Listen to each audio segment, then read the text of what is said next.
gracias, soberano Dios, una vez más por todas tus bendiciones recibidas, Señor, hasta este momento.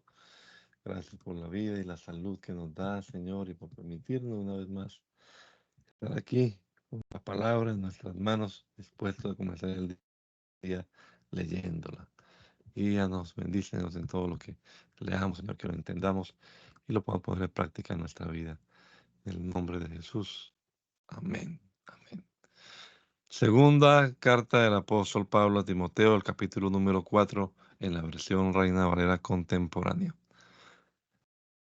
Te encargo delante de Dios y del Señor Jesucristo, quien juzgará a los vivos y a los muertos en su manifestación y en su reino, que prediques la palabra, que instes a tiempo y fuera de tiempo, redarguye, reprende, exhorta con toda paciencia y doctrina, porque vendrá un tiempo en que no soportarán la sana doctrina, sino que teniendo aún comezón de oír, se amontonarán maestros conforme a sus propios deseos, y apartarán de la verdad sus oídos y se volverán a las fábulas.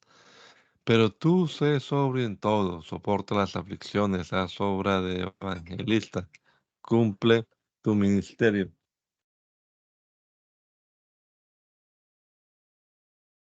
Yo estoy ya a la puerta de ser sacrificado y el tiempo de mi partida está cercano. He peleado la batalla, he acabado la carrera, he guardado la fe. Por lo demás, me está reservada la corona de justicia que en aquel día me dará el Señor, el juez justo, y no solo a mí, sino también a todos los que aman su venida. Procura venir pronto a verme, porque Demas me ha desamparado, prefirió este mundo y se fue a Tesalónica, Crescente se fue a Galacia y Tito a Dalmacia. Solo Lucas está conmigo. Toma a Marcos y tráele contigo porque me es útil en el ministerio. A Tíquico lo envié a Éfeso. Cuando vengas, tráeme el capote que dejé en Troas en casa de Carpo y también los libros, especialmente los pergaminos. Alejandro el caldelero me ha causado mucho daño.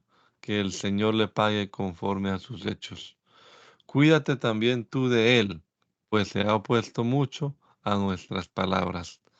En mi primera defensa nadie estuvo a mi lado, todos me desampararon. Espero no les sea tomado en cuenta. Pero el Señor estuvo a mi lado y me dio fuerzas para que por mí se cumpliera la predicación y todas las naciones la oyeran. Así fui librado de la boca del león. Y el Señor me librará de toda obra mala y me preservará para su reino celestial. A Él sea gloria por los siglos de los siglos. Amén. Saluda a Prisca y a Aquila y a la casa de Onesífero.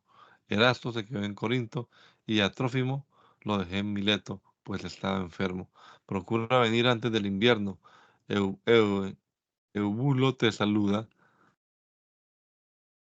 Lo mismo que Pudente, Lino, Claudia y todos los hermanos. Que el Señor Jesucristo esté con tu espíritu, que la gracia sea con ustedes. Amén.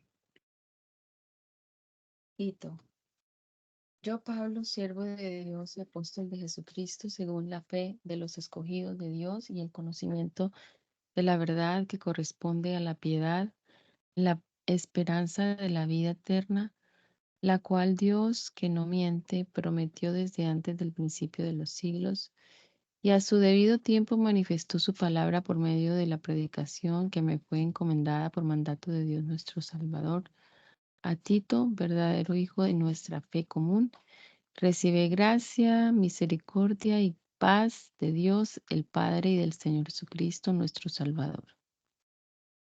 Por esto te dejé en Creta, para que corrigieras lo deficiente y establecieras ancianos en cada ciudad, tal y como yo te mandé. Ancianos irreprensibles, maridos de una sola mujer y con hijos creyentes, que no estén acusados de disolución ni de rebeldía.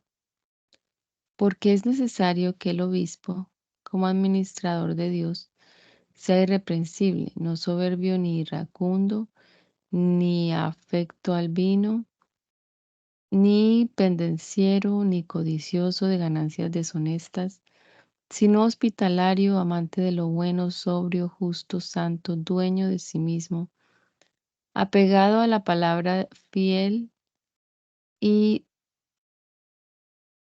tal y como ha sido enseñada para que también pueda exhortar con sana enseñanza y convencer a los que contradicen.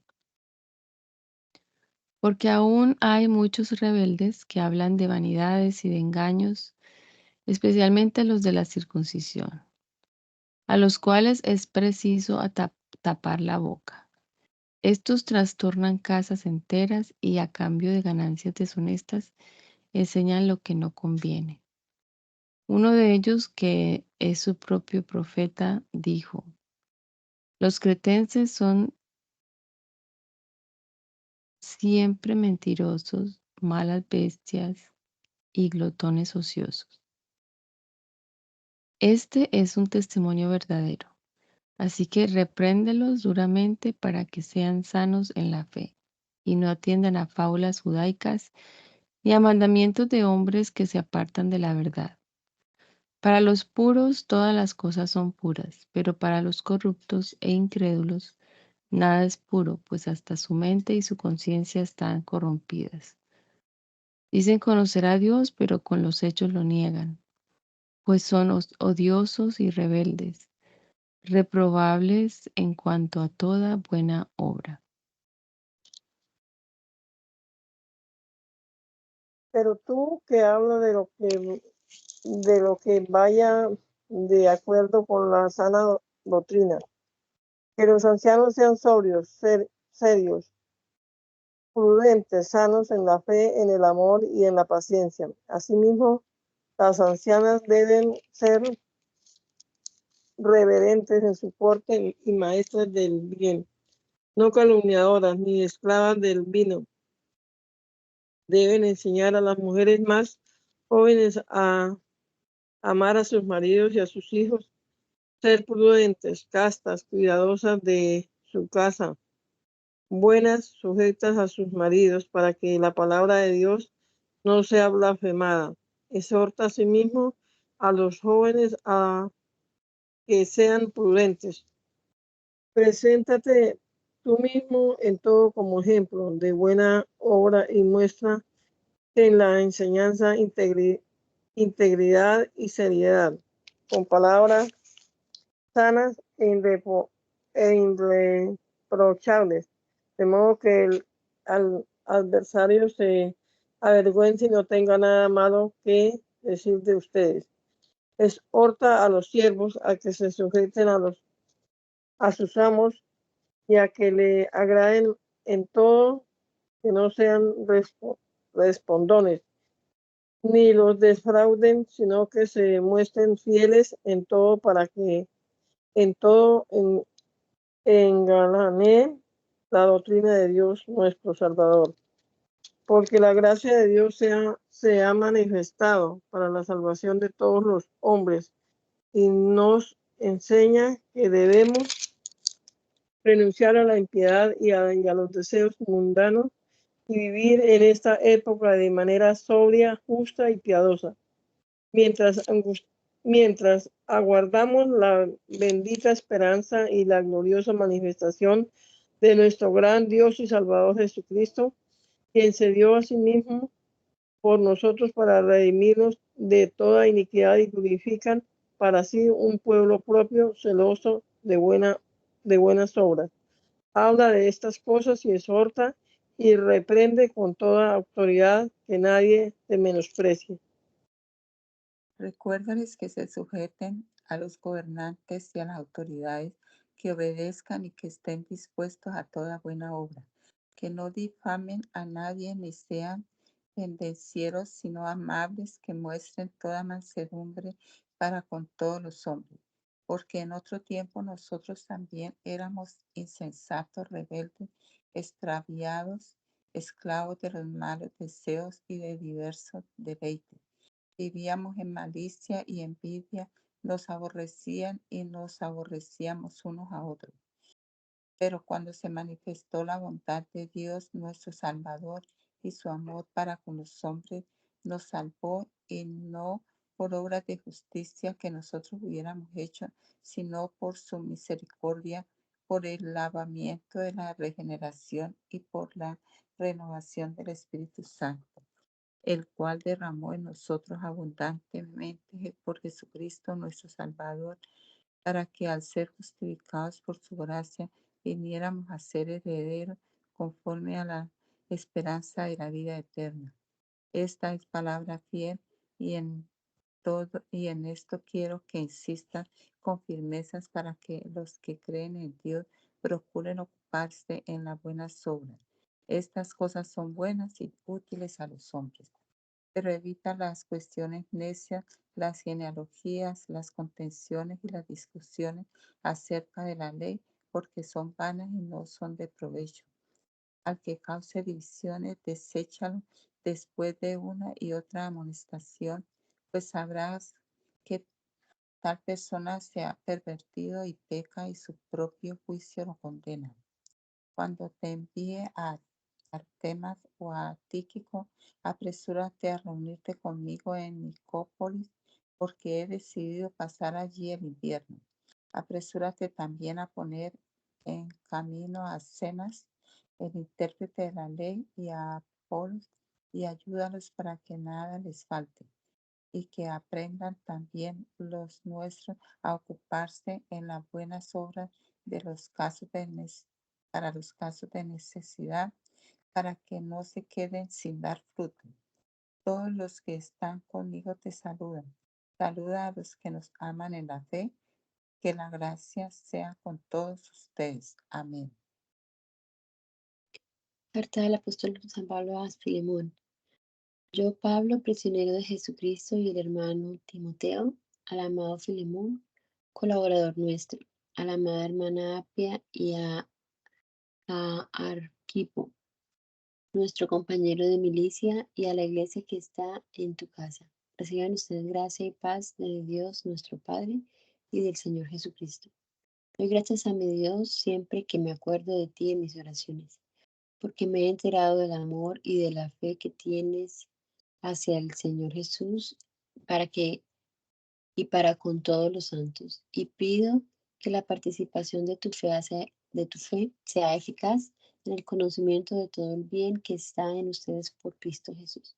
Hermano, tenemos gran gozo y consolación en tu amor, porque por ti han sido reconfortados los corazones de los santos. Por eso, y aunque tengo mucha libertad en Cristo para mandarte lo que conviene, más bien te ruego por amor. Yo, Pablo, que ya soy anciano y además prisionero de Jesucristo, te ruego por mi hijo Onésimo, que es el fruto de mis prisiones. En otro tiempo él te resultaba inútil, pero ahora nos es útil a ti y a mí. Ahora vuelvo a enviártelo y te pido recibirlo como si me recibieras a mí mismo. Yo quisiera retenerlo conmigo para que me sirviera en mis prisiones por el Evangelio en lugar tuyo. Pero no he querido hacer nada sin tu consentimiento, para que tu favor no te resulte una imposición, sino que sea un acto voluntario. Tal vez para eso se apartó de ti por algún tiempo, para que lo recibieras para siempre, no ya como un esclavo, sino como alguien más que un esclavo, como a un hermano amado, de manera especial para mí, pero más aún para ti, tanto en la carne como en el Señor. Así que si me consideras tu compañero, recíbelo como si fuera yo mismo. Y si algún daño te causó o si te debe algo, ponlo a mi cuenta. Yo, Pablo, escribo esto de mi puño y letra. Yo te lo pagaré, por no decir que tú mismo estás en deuda conmigo. Así es, hermano, permíteme sacar algún provecho de ti en el Señor. Reconforta mi corazón en el Señor. Te he escrito porque confío en tu obediencia y porque sé que harás aún más de lo que te pido. Prepárame también alojamiento, pues espero que por las oraciones de ustedes se les concederá verme. Te saludan Epafras, que es mi compañero de prisiones por Cristo Jesús, y mis colaboradores Marcos, Aristarco, Demas y Lucas. Que la gracia de nuestro Señor Jesucristo sea con tu espíritu. Amén. Hebreos. Dios, que muchas veces y de distintas maneras habló en otro tiempo a nuestros padres por medio de los profetas. En estos días finales no has hablado por medio del Hijo, a quien constituyó heredero de todo, y mediante el cual hizo el universo. Él es el resplandor de la gloria de Dios. Es la imagen misma de la que Dios es. Él es quien sustenta todas las cosas con las palabras de su poder. Después de llevar a cabo la purificación de nuestros pecados por medio de sí mismo, se sentó a la diestra de la majestad en las alturas y ha llegado a ser superior a los ángeles, pues ha recibido un nombre más sublime que el de ellos, porque jamás dijo Dios a ninguno de sus ángeles, tú eres mi hijo, yo te he engendrado hoy, ni tampoco yo seré tu padre, y él será mi hijo. Además, cuando Dios introduce al primogénito en el mundo, dice que lo adoren todos los ángeles de Dios. Acerca de los ángeles, dice, el que hace que sus ángeles sean como vientos y sus ministros como llamas de fuego. Pero del Hijo dice, tu trono, oh Dios, es eterno y para siempre. El cetro de tu reino es un cetro de justicia. Ama la justicia y odia la maldad. Por eso te ungió Dios, tu Dios, con óleo de alegría más que a tus compañeros. Y también dice, Señor, tú fundaste la tierra en el principio, y los cielos son obra de tus manos. Ellos perecerán, pero tú permaneces para siempre. Todos ellos se desgastarán como un vestido, los enrollarás como un manto y quedarán cambiados, pero tú eres el mismo y tus años no tendrán fin. Dios, Dios jamás le dijo a ninguno de los ángeles, siéntate a mi diestra hasta que ponga a tus enemigos por el estrato de tus pies. ¿Y acaso no son todos ellos espíritus ministradores enviados para servir a quienes serán los herederos de la salvación? Por tanto, es necesario que prestemos más atención a lo que hemos oído, no sea que nos extraviemos. Porque si el mensaje anunciado por medio de los ángeles fue firme y toda transgresión y desobediencia recibió su justo castigo, ¿cómo escaparemos nosotros si descuidamos una salvación tan grande? Esta salvación fue anunciada primeramente por el Señor y los que la oyeron nos la confirmaron. Además, Dios la ha confirmado con señales y prodigios y con diversos milagros y repartimientos del Espíritu Santo según su voluntad. Dios no puso el mundo venidero del cual estamos hablando bajo la autoridad de los ángeles, como alguien testificó en cierto lugar, ¿qué es el hombre para que te acuerdes de él o el hijo del hombre para que lo tengas en cuenta? Lo hiciste un poco menor que los ángeles, lo coronaste de gloria y de honra y lo pusiste sobre las obras de tus manos. Todo lo sujetaste debajo de sus pies. Así que si Dios puso todas las cosas debajo de sus pies, entonces no dejó nada que no esté sujeto a él. Sin embargo, todavía no vemos que todas las cosas le estén sujetas. Lo que sí vemos es que Jesús, que fue hecho un poco menor que los ángeles, está coronado de gloria y de honra a causa de la muerte que sufrió. Dios en su bondad quiso que Jesús experimentara la muerte para el bien de todos, porque convenía que Dios, por quien todas las cosas existen y subsisten, perfeccionara mediante el sufrimiento al autor de la salvación de ellos a fin de llevar muchos hijos a la gloria. Porque el mismo origen tienen el que santifica y los que son santificados. Por eso no se avergüenza de llamarlos hermanos. Cuando dice, anunciaré tu nombre a mis hermanos y en medio de la congregación te alabaré. Y en otra parte, yo confiaré en él. Y una vez más, aquí estoy con los hijos que Dios me dio. Así que como los hijos eran de carne y hueso, también él era de carne y hueso para que por medio de la muerte destruyera al que tenía el dominio de la muerte, es decir, al diablo. Y de esa manera librar a todos los que por el temor a la muerte toda su vida habían estado sometidos a la esclavitud. Ciertamente Él no vino para ayudar a los ángeles, sino a los descendientes de Abraham.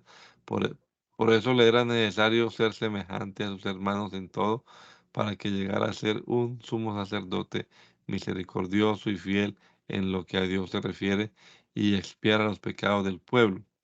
Puesto que Él mismo sufrió la tentación, es poderoso para ayudar a los que son tentados.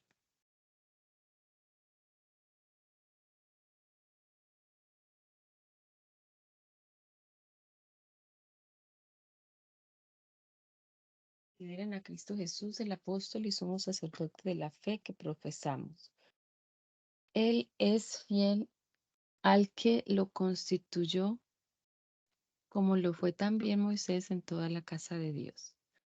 Pero a Jesús se le ha concedido más honor que a Moisés, así como al que hace una casa se le rinde más honor que a la casa misma.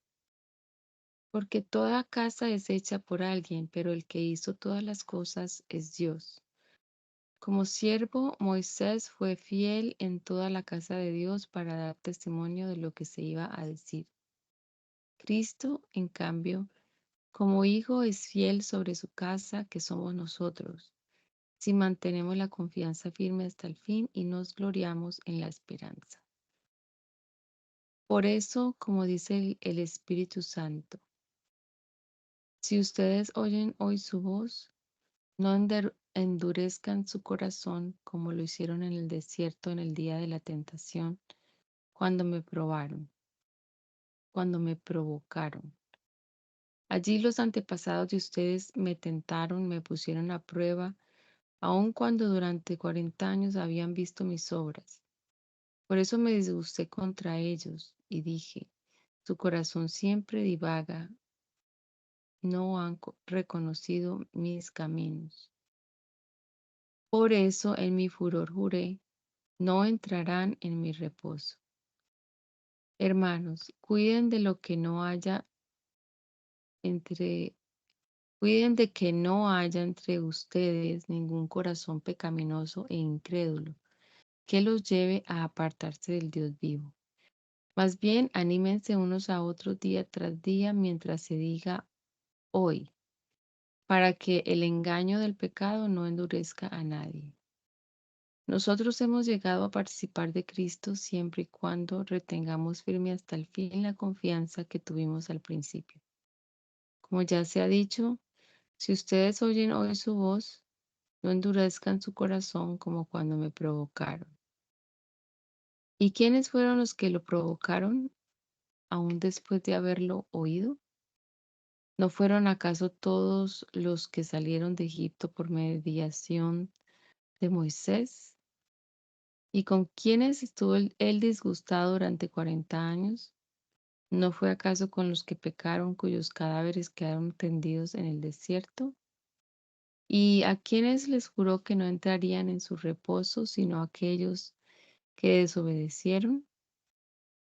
Como podemos ver, no pudieron entrar por causa de su incredulidad. Por eso temamos a Dios mientras tengamos todavía la promesa de entrar en su reposo, no sea que alguno de ustedes parezca haberse quedado atrás, porque la buena nueva se nos ha anunciado a nosotros lo mismo que a ellos, pero de nada les sirvió a ellos el oír esta palabra, porque cuando la oyeron no la acompañaron con fe. Pero los que creímos hemos entrado en el reposo conforme a lo que él dijo. Por eso en mi furor juré, no entrarán en mi reposo en cuanto sus obras estaban acabadas desde la creación del mundo. En cierto lugar se dice así del séptimo día. Dios reposó de todas sus obras en el séptimo día.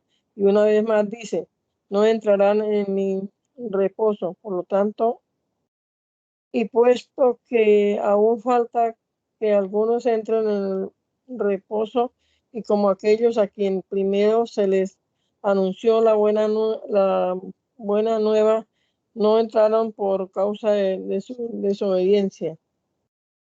Vuelve a determinarse un día, hoy, al decir después de tanto tiempo por medio de David, si ustedes oyen hoy su voz, no endurezcan su corazón. Si Josué les hubiera dado el reposo, no habrían hablado después de otro día. De modo que aún queda un reposo para el pueblo de Dios, porque el que entra en su reposo, reposa también de sus obras como Dios reposó de las suyas. Procuremos pues entrar en ese reposo para que nadie siga el ejemplo de los que desobedecieron. La palabra de Dios es viva y eficaz y más cortante que la espada de dos filos, pues penetra hasta partir el alma, el espíritu, las coyunturas y los tuétanos, y discierne los pensamientos y las intenciones del corazón. Nada de lo que Dios creó puede esconderse de él, sino que todas las cosas quedan al desnudo y descubiertas a los ojos de aquel a quien tenemos que rendir cuentas. Por lo tanto, y ya que en Jesús, el Hijo de Dios, tenemos un gran sumo sacerdote que traspasó los cielos, retengamos nuestra profesión de fe, porque no tenemos un sumo sacerdote que no puede compadecerse de nuestras debilidades, sino uno que fue tentado en todo de la misma manera que nosotros, aunque sin pecado. Por tanto, acerquémonos confiadamente al trono de la gracia para alcanzar misericordia y hallar gracia para cuando necesitemos ayuda. Todo sumo sacerdote es elegido entre los hombres y constituido a favor de los hombres ante la presencia de Dios para presentar ofrendas y sacrificios por los pecados y para mostrarse paciente con los ignorantes y extraviados, ya que él mismo adolece de la debilidad humana. Por eso mismo debe presentar una ofrenda por sus propios pecados, así como por los del pueblo. Pero nadie puede tomar este honor por cuenta propia, sino solo el que es llamado por Dios, como es el caso de Aarón. Tampoco Cristo se glorificó a sí mismo haciéndose sumo sacerdote, sino que ese honor se lo dio el que le dijo: Tú eres mi hijo, yo te he engendrado hoy. Y que en otro lugar también dice: Tú eres sacerdote para siempre, según el orden de Melquisedec. Cuando Cristo vivía en este mundo, con gran clamor y lágrimas ofreció ruego y súplica al que lo podía librar de la muerte, y fue escuchado por su temor reverente. Aunque era hijo, aprendió a obedecer mediante el sufrimiento. Y una vez que alcanzó la perfección, llegó a ser el autor de la salvación eterna para todos los que le obedecen, y Dios lo declaró sumo sacerdote según el orden de Melquisedec. Acerca de esto tenemos mucho que decir, aunque no es fácil explicarlo porque ustedes son lentos para entender. Aunque después de tanto tiempo ya debieran ser maestros, todavía es necesario que se les vuelva a enseñar lo más elemental de las palabras de Dios. Esto es tan así que lo que necesitan es leche y no alimento sólido. Pero todos los que se alimentan de leche son inexpertos en la palabra de justicia porque son como niños. El alimento sólido es para los que ya han alcanzado la madurez, para los que pueden discernir entre el bien y el mal y han ejercitado su capacidad de tomar decisiones. Por lo tanto, dejemos a un lado las enseñanzas elementales acerca de Cristo y avancemos hacia la perfección. No volvamos, no volvamos a cuestiones básicas, tales como el arrepentirnos de las sanciones que nos llevan a la muerte o a la fe en Dios, o las enseñanzas acerca del bautismo o la imposición de manos o la resurrección de los muertos y el juicio eterno. Todo esto lo haremos si Dios nos lo permite. Mm, No es posible que los que alguna vez fueron iluminados y saborearon el don celestial y tuvieron parte en el Espíritu Santo y saborearon además la buena palabra de Dios y los poderes del mundo venidero, pero volvieron a caer, vuelvan también a ser renovados para arrepentimiento. Esto sería volver a crucificar al Hijo de Dios para ellos mismos y exponerlo a la vergüenza pública. Cuando la tierra absorbe la lluvia que le cae con frecuencia y produce plantas útiles para quienes la cultivan, recibe la bendición de Dios. Pero cuando produce espinos y abrojos, no vale nada. Poco le falta para ser maldecida y acaba por ser quemada. Queridos hermanos, aunque hablamos así, con respecto a ustedes estamos convencidos de cosas mejores que tienen que ver con la salvación. Porque Dios es justo y no olvidará el trabajo de ustedes y el amor que han mostrado hacia Él mediante el servicio a los santos, como hasta ahora lo hacen. Pero deseamos que cada uno de ustedes muestre el mismo entusiasmo hasta el final, para la plena realización de su esperanza y para que no se hagan perezosos, sino que sigan el ejemplo de quienes por medio de la fe y la paciencia heredan las promesas. Cuando Dios hizo la promesa a Abraham, juró por sí mismo, porque no había nadie superior a él por quien jurar. Y dijo, ciertamente te bendeciré con abundancia y multiplicaré tu descendencia. Y Abraham esperó con paciencia y recibió lo que Dios le había prometido. Cuando alguien jura, lo hace por alguien superior a sí mismo. De esa manera confirma lo que ha dicho y pone fin a toda discusión. Por eso Dios, queriendo demostrar claramente a los herederos de la promesa que sus propósitos no cambian, les hizo un juramento, para que por estas dos cosas que no cambian y en las que Dios no puede mentir, tengamos un sólido consuelo los que buscamos refugio y nos aferramos a la esperanza que se nos ha propuesto. Esta esperanza mantiene nuestra alma firme y segura como una ancla y penetra hasta detrás del velo, donde Jesús, nuestro precursor, entró por nosotros y llegó a ser sumo sacerdote para siempre, según el orden de Melquisedec.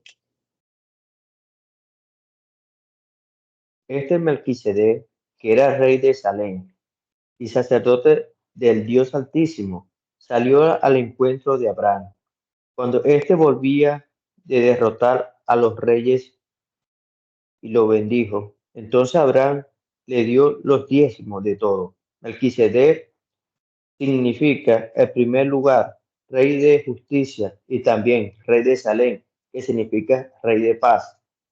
Nada se sabe de su padre, ni de su madre, ni de sus antepasados, ni si tuvo principio ni fin, pero a semejanza del Hijo de Dios, permanece como sacerdote eterno. Ustedes pueden ver entonces su grandeza, pues el mismo patriarca Abraham le dio los diezmos del botín. Ahora bien, según la ley, los descendientes de Leví que reciben el sacerdocio tienen el derecho de tomar los diezmos del pueblo, es decir, de sus propios hermanos, aun cuando estos sean también descendientes de Abraham. Pero Melquisedec, aunque no era descendiente de Leví, tomó de Abraham los diezmos y bendijo al que tenía la promesa. Y nadie puede negar que el que bendice es superior al que recibe la bendición. En este caso, los que reciben los diezmos son simples hombres, pero en aquel los recibe Melquisedec, de quien se da testimonio de que vive. Y hasta podría decirse que Leví, que ahora recibe los diezmos, en aquel tiempo los pagó por medio de Abraham, pues Leví ya estaba presente en su antepasado Abraham, cuando Melquisedec le salió al encuentro. Si la perfección se alcanzara mediante el sacerdocio levítico, ya que bajo el pueblo reci- perdón, ya que bajo el pueblo recibió la ley. ¿Qué necesidad habría de que aún se levantara otro sacerdote según el orden de Melquisedec y no según el de Aarón? Porque al cambiar el sacerdocio, también se tiene que cambiar la ley. Pero pero nuestro Señor, de quien la Escritura dice esto, era de otra tribu, de la cual nadie sirvió al altar. Es bien sabido que nuestro Señor procedía de la tribu de Judá, acerca de la cual Moisés no dijo, no dijo nada en relación con el sacerdocio. Esto resulta más evidente si el nuevo sacerdote que se levanta es alguien semejante a Melquisedec, quien no llegó a ser sacerdote por ceñirse a una ley meramente humana, sino por el poder de una vida indestructible, pues de él se hace constar: tú eres sacerdote para siempre, según el orden de Melquisedec, de modo que el mandamiento anterior queda anulado por resultar endeble e inútil. Ya que la ley no perfeccionó nada, en su lugar tenemos una esperanza mejor, por lo cual, por lo cual nos acercamos a Dios. Además, esto no se hizo según juramento. Los otros sacerdotes fueron nombrados sin juramento, pero este fue nombrado por el juramento de aquel que le dijo: el Señor lo ha jurado y no se arrepentirá. Tú eres sacerdote para siempre, según el orden de Melquisedec. Por lo tanto, es Jesús quien garantiza un pacto mejor. Ahora bien, los otros sacerdotes fueron muchos porque la muerte les impedía continuar. Pero Jesús tiene un sacerdocio inmutable, porque permanece para siempre. Por esto, también puede salvar para siempre a los que por medio de él se acercan a Dios, ya que vive siempre para interceder por ellos. Jesús es el sumo sacerdote que necesitamos tener, santo, inocente, sin mancha, apartado de los pecados y exaltado por encima de los cielos. No es como los otros sumos sacerdotes, que diariamente tienen que ofrecer sacrificios, primero por sus propios pecados y luego por los del pueblo. Jesús hizo esto una sola vez y para siempre, cuando se ofreció a sí mismo. La ley nombra sumo sacerdote a hombres débiles, pero el juramento, que es posterior a la ley, nombra sumo sacerdote al Hijo, quien ha sido hecho perfecto para siempre. Ahora bien, el punto principal de lo que venimos diciendo es que el sumo sacerdote que tenemos es tal que se sentó a la derecha del trono de la majestad en los cielos. Él es ministro del santuario de ese tabernáculo verdadero levantado por el Señor y no por los hombres. Todo sumo sacerdote es designado para presentar ofrendas y sacrificios, y por eso es necesario que también tenga algo que ofrecer. Si estuviera sobre la tierra, ni siquiera sería sacerdote, porque aquí hay sacerdotes que presentan las ofrendas de acuerdo con la ley. Estos sacerdotes sirven a lo que no es más que modelo y sombra de las cosas celestiales, tal y como se le advirtió a Moisés cuando iba a levantar el tabernáculo. Ten cuidado de hacer todas las cosas según el modelo que se te ha mostrado en el monte. Pero nuestro sumo sacerdote ha recibido un ministerio mucho mejor, que es mediador de un nuevo pacto, de un mejor pacto, establecido sobre mejores promesas. Si el primer pacto hubiera sido perfecto, no habría sido necesario un segundo pacto. Pero Dios, al reprocharle sus defectos, dice: vienen días, dice el Señor, en que estableceré un nuevo pacto con la casa de Israel y la casa de Judá. Ese pacto no será semejante al que hice con sus antepasados el día que los tomé de la mano para sacarlos de la tierra de Egipto, pues ellos no fueron fieles a mi pacto y por eso los abandoné, dice el Señor. Este es el pacto que haré con la casa de Israel después de aquellos días, dice el Señor. Pondré mis leyes en su mente y las escribiré sobre su corazón, y yo seré su Dios y ellos serán mi pueblo. Ya nadie enseñará a su prójimo ni le dirá a su hermano, conoce al Señor, porque todos me conocerán, desde el más pequeño hasta el más grande. Seré misericordioso con sus injusticias y nunca más me acordaré de sus pecados ni de sus iniquidades. Al decir nuevo pacto, se da por viejo al primero, y lo que es viejo y anticuado está en vías de desaparecer. Ahora bien, el primer pacto tenía reglas para el culto y un santuario terrenal. En efecto, el tabernáculo estaba dispuesto así. En la primera parte, llamada el lugar santo, estaban el candelabro, la mesa y los panes de la proposición. Tras el segundo velo estaba la parte del tabernáculo llamada el lugar santísimo, el cual tenía un incensario de oro y el arca del pacto totalmente recubierta de oro. En el arca había una urna de oro que contenía el maná, la vara de Aarón que reverdeció y las tablas del pacto. Por encima del arca estaban los querubines de la gloria, los cuales cubrían el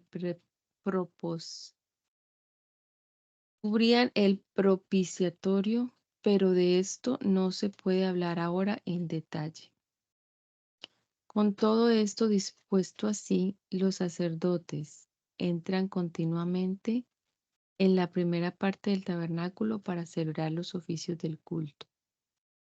Pero en la segunda parte entra únicamente el sumo sacerdote, y esto solo una vez al año, y siempre llevando sangre, la cual ofrece por sí mismo y por los pecados involuntarios que el pueblo comete.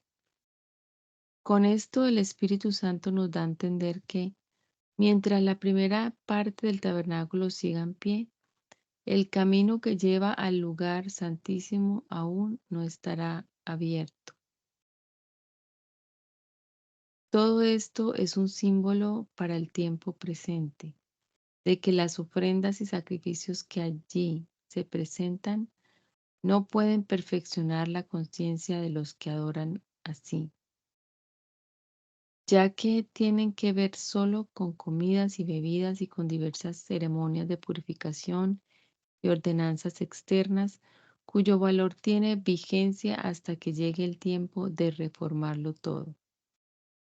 Pero Cristo vino ya y es el sumo sacerdote de los bienes venideros, a través del tabernáculo más amplio y más perfecto, el cual no ha sido hecho por los hombres, es decir, que no es de esta creación, y no por medio de la sangre de machos cabríos ni de becerros, sino por medio de su propia sangre.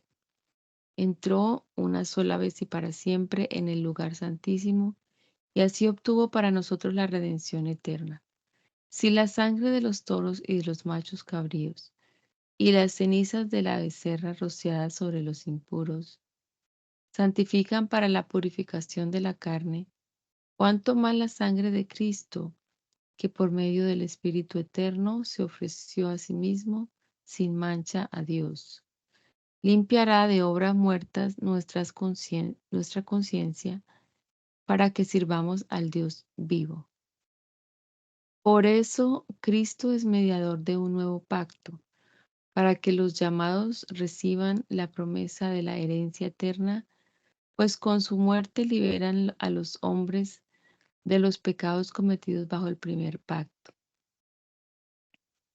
Porque cuando hay un testamento es necesario que haya constancia de la muerte del que lo hizo, ya que un testamento no tiene ningún valor mientras el que lo hizo siga con vida. Por eso ni siquiera el primer pacto se estableció sin sangre, porque después de que Moisés anunció todos los mandamientos de la ley a todo el pueblo, tomó la sangre de los becerros y de los machos cabríos junto con agua, lana escarlata y una rama de hisopo, y roció el libro de la ley y a todo el pueblo. Entonces le dijo al pueblo: esta es la sangre del pacto que Dios les ha mandado. Además de esto, con la sangre roció también el tabernáculo y todos los vasos del ministerio.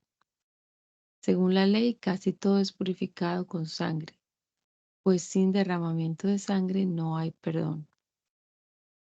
Por lo tanto, era absolutamente necesario que las réplicas de las cosas celestiales fueran purificadas así. Pero las cosas celestiales mismas necesitan mejores sacrificios que estos. Porque Cristo no entró en el santuario hecho por los hombres, en el cual era un mero reflejo del verdadero, sino que entró en el cielo mismo para presentarse ahora ante Dios en favor de nosotros. Y no entró para ofrecerse muchas veces como el sumo sacerdote que cada año entra en el lugar santísimo con sangre ajena. Si así fuera, Cristo habría tenido que morir muchas veces desde la creación del mundo. Pero ahora, al final de los tiempos, se presentó una sola vez y para siempre, y se ofreció a sí mismo como sacrificio para quitar el pecado. Y así como está establecido que los hombres mueran una sola vez y después vengan el juicio, así también Cristo fue ofrecido una sola vez para llevar los pecados de muchos, pero aparecerá por segunda vez, ya sin relación con el pecado, para salvar a los que lo esperan.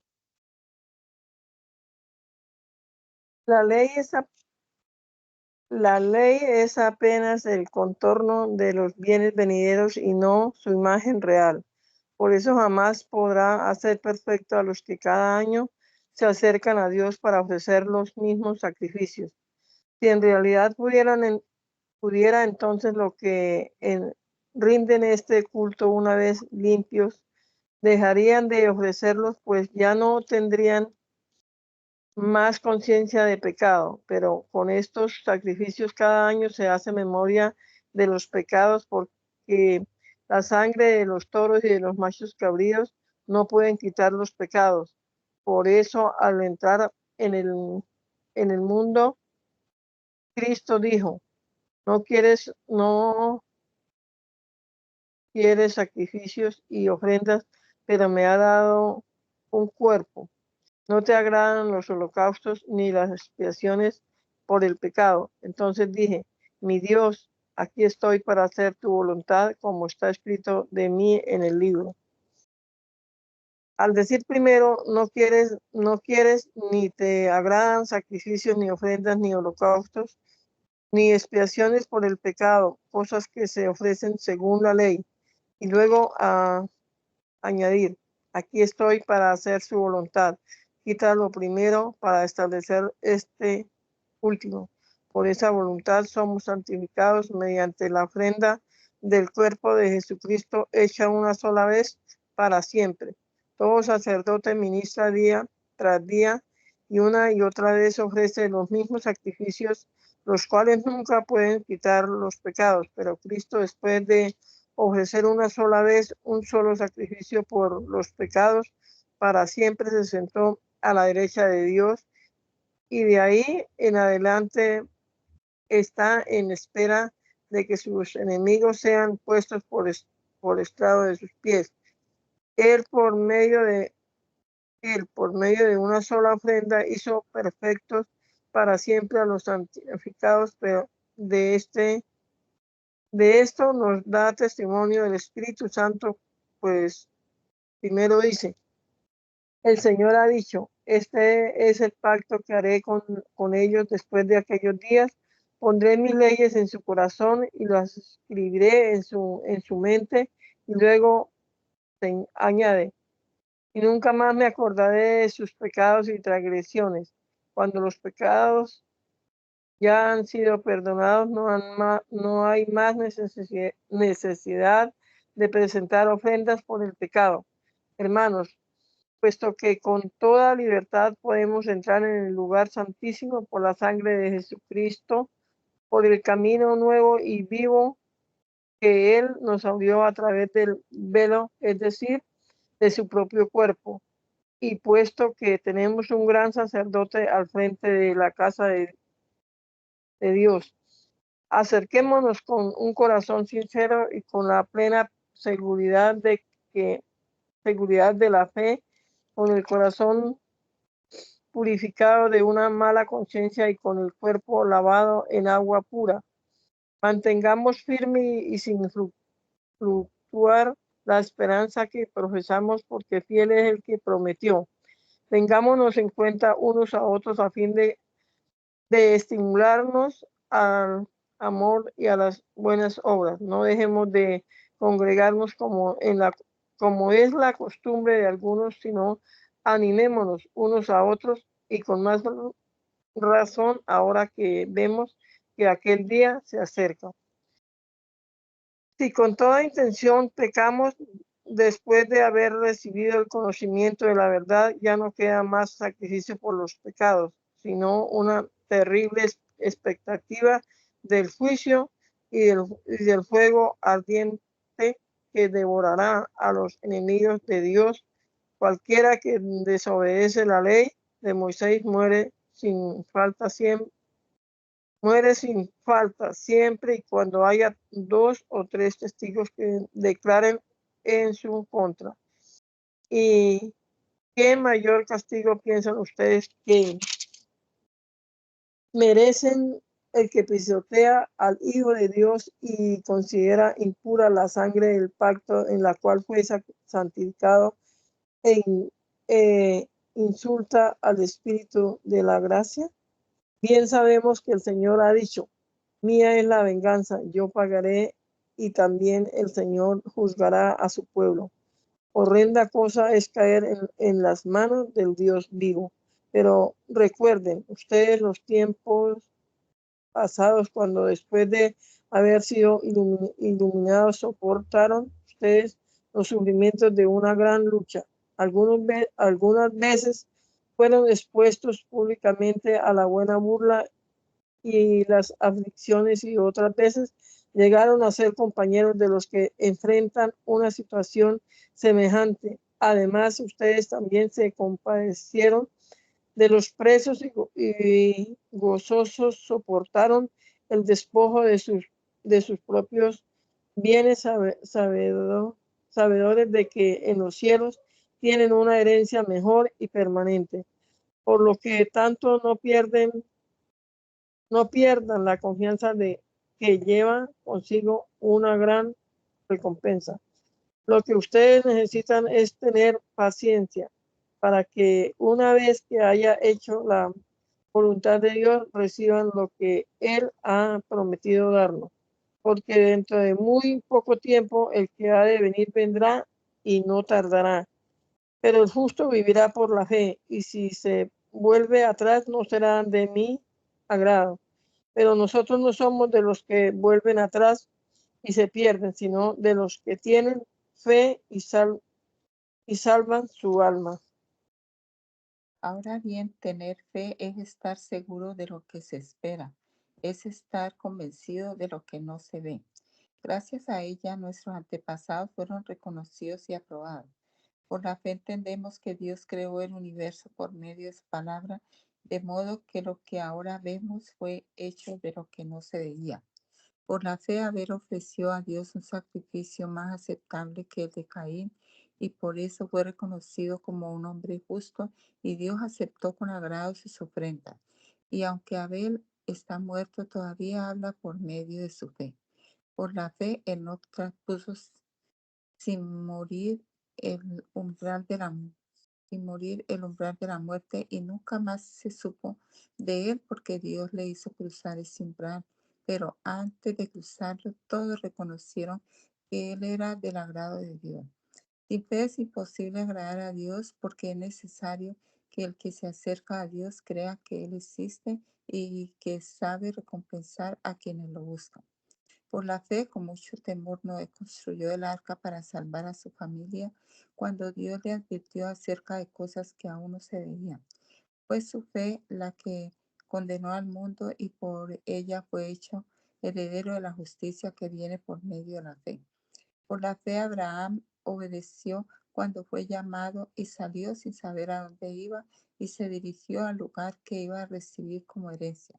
Por la fe habitó en la tierra prometida como un extraño en tierra extraña, y vivió en tiendas con Isaac y Jacob, quienes eran coherederos de la misma promesa, porque esperaba llegar a la ciudad que tiene fundamentos, cuyo arquitecto y constructor es Dios. Por la fe, Sara misma recibió fuerza para concebir, aunque era estéril, y dio a luz aun cuando por su edad se le había pasado el tiempo, porque creyó que era fiel quien le había hecho la promesa. Por eso también de un solo hombre que ya estaba casi muerto, llegó a tener una multitud de descendientes tan numerosos como las estrellas del cielo y tan incontables como la arena que está a la orilla del mar. Por la fe todos ellos murieron sin haber recibido lo que se les había prometido y solo llegaron a ver esto a lo lejos, pero lo creyeron y los saludaron, pues reconocieron que eran extranjeros y peregrinos en esta tierra. Porque los que dicen esto claramente dan a entender que buscan una patria, pues si hubieran estado pensando en la patria de donde salieron, tiempo tenían para volver. Pero ellos anhelaban una patria mejor, es decir, la patria celestial. Por eso Dios no se avergüenza de llamarse su Dios, al contrario, les ha preparado una ciudad. Por la fe, cuando Abraham fue puesto a prueba, ofreció a Isaac, y el que había recibido las promesas ofrecía a su único hijo, a pesar de que Dios le había dicho, por medio de Isaac te vendrá descendencia. Y es que Abraham sabía que Dios tiene poder incluso para levantar a los muertos, y en sentido figurado, de entre los muertos lo volvió a recibir. Por la fe Isaac bendijo a Jacob y a Esaú acerca de las cosas venideras. Por la fe, cuando Jacob murió, bendijo a cada uno de los hijos de José y adoró apoyado en la punta de su bastón. Por la fe, cuando José murió, anunció la salida de los hijos de Israel y dio instrucciones en cuanto a qué hacer con sus restos mortales. Por la fe, cuando Moisés nació, sus padres lo escondieron durante 3 meses, pues al ver que era un niño muy hermoso, no tuvieron miedo del decreto del rey. Por la fe, cuando Moisés ya era adulto, rehusó llamarse hijo de la hija de Faraón y prefirió ser maltratado junto con el pueblo de Dios antes que gozar de los deleites temporales del pecado, pues consideró que sufrir el oprobio de Cristo era una riqueza mayor que los tesoros de los egipcios. Y es que su mirada estaba fija en la recompensa. Por la fe salió de Egipto sin temor a la ira del rey y se mantuvo firme como si estuviera viendo lo invisible. Por la fe celebró la Pascua y el rociamiento de la sangre para que el que destruía a los primogénitos no llegara a tocarlo. Por la fe pasaron por el mar rojo como si pisaran tierra seca, y cuando los egipcios intentaron hacer lo mismo, murieron ahogados. Por la fe cayeron las murallas de Jericó después de rodearlas 7 días. Por la fe, la ramera Rahab no murió junto con los desobedientes, pues había recibido en paz a los espías. ¿Y qué más puedo decir? Tiempo me faltaría para hablar de Gedeón y de Barak, de Sansón, de Jefté, de David, así como de Samuel y de los profetas, que por la fe conquistaron reinos, impartieron justicia, alcanzaron promesas, taparon bocas de leones, apagaron fuegos impetuosos, escaparon del filo de la espada, sacaron fuerza de flaqueza, llegaron a ser poderosos en batalla y pusieron en fuga a ejércitos extranjeros. Hubo mujeres que por medio de la resurrección recuperaron a sus muertos, pero otros fueron atormentados y no aceptaron ser liberados porque esperaban obtener una mejor resurrección. Otros sufrieron burlas y azotes y hasta cadenas y cárceles. Fueron apedreados, aserrados, puestos a prueba, muertos a filo de espada, anduvieron de un lado a otro cubiertos de pieles de oveja y de cabra, pobres, angustiados y maltratados. Estos hombres de los que el mundo no era digno, anduvieron errantes por los desiertos, por los montes, por las cuevas y por las cavernas de la tierra. Y aunque por medio de la fe todos ellos fueron reconocidos y aprobados, no recibieron lo prometido. Todo esto sucedió para que ellos no fueran perfeccionados aparte de nosotros, pues Dios había preparado algo mejor para nosotros.